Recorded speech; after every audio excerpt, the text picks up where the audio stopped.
गोव्यातील जमिनींचे जे गैरव्यवहार किंवा खोटे कागदपत्र दाखवून परस्पर जमिनी विकण्याचे जे प्रकार मोठ्या प्रमाणात गोव्यात घडतात किंवा ह्याआधी घडलेले आहेत, अजूनही घडत होते, यासाठी सरकारनं खास SIT स्थापन केलेले आहे आणि ह्या SIT मार्फत ह्या प्रकरणांची चौकशी होत आहे.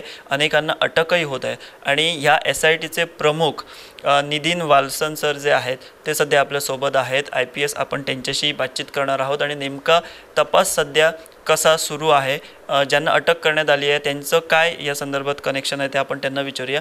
सर, SIT जो सरकार ने अभी स्थापन किए उनको आप लीड कर रहे हैं.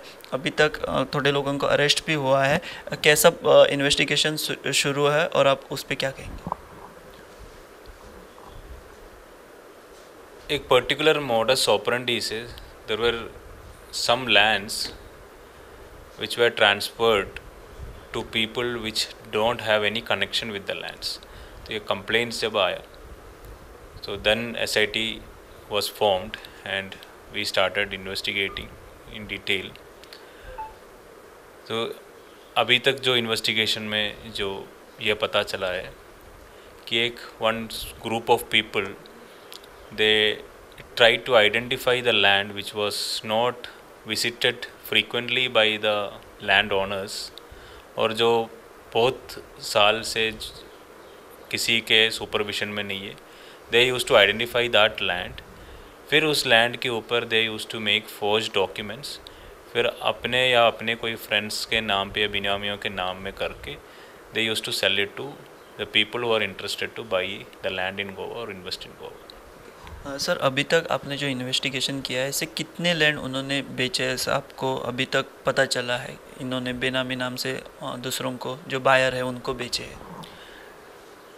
वो डॉक्यूमेंट्स का वेरिफिकेशन अभी भी चल रहा है तो एक्जैक्ट नंबर अभी तो मैं बता नहीं पाऊँगा. बट जो एक्यूज्ड जिसको हमने अरेस्ट किया है उन्होंने अभी पुलिस को ये कन्फर्स किया है कि 60 के आसपास प्रॉपर्टीज़ में इन लोगों ने इन्वॉल्व किया है. जो एक मेन एक्यूज शेट्टी है, विक्रांत शेट्टी एलियास विक्की, उसके नाम पे अभी 2 प्रॉपर्टीज़ हमारा इन्वेस्टिगेशन में आया हुआ है. सर, इस कनेक्शन में अभी आर्कियोलॉजी डिपार्टमेंट के जो एम्प्लॉय है उनको भी अरेस्ट किया गया है, एक धीरज नाइक करके, और एक एम्प्लॉय का इन्वेस्टिगेशन अभी शुरू है. उनका सर क्या रोल था इस सब, हम जिसको स्कैम ही कह सकते हैं, उनका क्या रोल था? ये आर्काइव्स डिपार्टमेंट के जो स्टाफ था जो अभी अरेस्ट हुआ है, धीरेश नायक एक्यूज्ड पर्सन से फ़ोन पे कांटेक्ट रखते थे. एक्यूज्ड पर्सन्स धीरेश को आर्काइव्स से नोटोरियल रिकॉर्ड्स विदाउट परमिशन बाहर लेके आने को बोलते थे. फिर they use to collect this books from this धीरेश फॉर जो प्रॉपर्टी वो लोग टारगेट करते थे उस प्रॉपर्टी की जो पुराना रिकॉर्ड्स है, जो उस रिकॉर्ड में जो लिखा हुआ है, they use to change those papers with forged papers and they use to change the ownership of the land. फिर उसी बुक्स को वापस आर्काइव्स में रखते थे. फिर उसको सर्टिफाइड कॉपी के दौरान लेते थे कुछ दिनों के बाद. उस डॉक्यूमेंट्स को यूज़ करके they use to make inventory for this lands. Then they used to sell this land to other buyers. That was the modus operandi. Sir, और कोई आर्कियोलॉजी डिपार्टमेंट के एम्प्लॉय अरेस्ट होने की कुछ संभावना है आपके इन्वेस्टिगेशन में, वैसा कुछ? धीरेश को एक और बंदा शिवानंद हेल्प करते थे, तो अभी शिवानंद को हम इंट्रोगेट कर रहे हैं. शिवानंद और धीरेश ने मिलकर ये काम किया है आर्काइव्स में. अभी भी we are still investigating if there is involvement of any further people. Dheeresh का तो एक्यूज के लोगों के साथ कांटेक्ट हुआ है, तो बाकी इन्वेस्टिगेशन में पता चलेंगे. सर, अभी ये जो अरेस्ट हुए हैं ये मेन अरेस्ट है या उनकी कोई और बड़े लोग हैं इसमें शामिल हो सकते हैं जिनका उनको गॉडफादर हम कह सकते हैं, वैसा कुछ कनेक्शन इस सब स्कैम में आपको कुछ दिखाई दिया है अभी तक या नहीं? अभी तक की इन्वेस्टिगेशन में ऐसा कुछ शामिल नहीं आया. और सर कितने लोगों को अरेस्ट हो सकती है आने आने वाले दिनों में on the basis of the investigation? Numbers you can tell us. हम एग्जैक्ट नंबर्स तो मैं नहीं बता पाऊँगा अभी, because I told you earlier it's a group of people. तो अभी 2 लोग हमने अरेस्ट किया है, तो there are some more people are involved. तो so we have asked them to join the investigation. If they don't join the investigation, we will we'll arrest them as per the law. Sir अभी सरकार ने ये जो SIT गठित की है उनको और भी मैन पावर दी है और स्टाफ भी दिया है।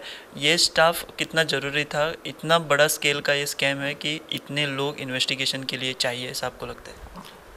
इनिशियली जब हमने जो SIT स्टार्ट हुआ था तो कंप्लेंट्स हमारे पास जो आए थे बहुत कम थे, बट अभी we when SIT has been formed, we have found there are people have given a lot of complaints. So basically they are lying with other units. तो हम सब इनको इधर ट्रांसफ़र करने के लिए बोला है। जब वो हमारे पास आ जाएंगे, we will go in deep through each and every complaint. So each complaint requires sophisticated as well as detailed investigation. That is why we took more staff to SIT. Sir अभी ये जो सब मामले सामने आए हैं वो प्राइवेट प्रॉपर्टीज़ के हैं। ऐसे भी कुछ संभावना है जिधर government lands are also been sold by forge documents और एनीथिंग लाइक दैट? अभी तक के इन्वेस्टिगेशन में there has been no government lands. I can't say as of now. We will further investigation will reveal those facts as well. Sir अभी ये जो मामले सामने आए हैं वो how much rupees scam it can be, और कितने पैसों की लेन देन हो गई ऐसा आपको लगता है? उस पर आपने कुछ स्टडी किया और इन्वेस्टिगेशन किया हुआ है? We got to know from the accused they have done dealings related to almost 60 to 70 properties, which I have already told you, almost close to 60 properties. So इसके documents we are still analyzing. हमारे team में एक deputy collector भी है, तो we are still analyzing the market rate. फिर उसके बाद आपको whenever it is done we will inform you. और सर ये जो प्रॉपर्टियाँ हैं वो कहाँ बेचते थे? आउटसाइड गोवंस, आउटसाइडर्स, और within Goa they were selling these properties by using forged documents? Some of the owners, which final owners we found are from outside Goa. हम उसको डिटेल में अभी चेक कर रहे हैं। अभी आउटसाइड गोवंस भी है इसमें। Okay, so there are possibility that outside Goans also can be part of the investigation, and if needed you can arrest them. It's a point is not about arrest or something. There are people, some people involved. Some people would have done with the criminal intention to do it, और जो बाहर के जो लोग हैं, some of them would have bought that from the property from these accused people thinking that they are the real owners. So that will be all revealed in the further investigation. So sir, final question, till now there is no any big names you have not got in these cases, because any political names or any other such type, there is nothing like that? I already told you till now we haven't, जो आप बोल रहे politically अभी कुछ connection तो nothing has been, no connection has been established. They are the set of people, they used to do this crime, and we are further investigating. As of now, there is no famous personalities or anybody involved till now. तर हे होते IPS अधिकारी निधीन वासन जे जी सरकारने SIT स्थापन केलेली आहे त्याला lead करतात. त्यांनी सविस्तर सांगितलं की कशाप्रमाणे हा घोटाळा गोव्यात जो आहे तो झालेला आहे आणि कशाप्रकारे सरकारी अधिकारी आणि खास करून आर्किओलॉजी डिपार्टमेंटातील 2 अधिकारी कशा तऱ्हेनं जे संशयित आहेत किंवा संशयित आरोपी म्हणून ज्यांना अटक करण्यात आली आहे त्यांना कशा तऱ्हेनं मदत करत होते ते देखील त्यांनी सांगितलं. आणि येणाऱ्या भविष्यात आणखी अटक ह्या प्रकरणामध्ये होऊ शकते हे त्यांनी नमूद केलेलं आहे. सिनियर रिपोर्टर विश्वनाथ नेनेसह व्हिडिओ जर्नलिस्ट रुपेश राऊत, रायबंदर.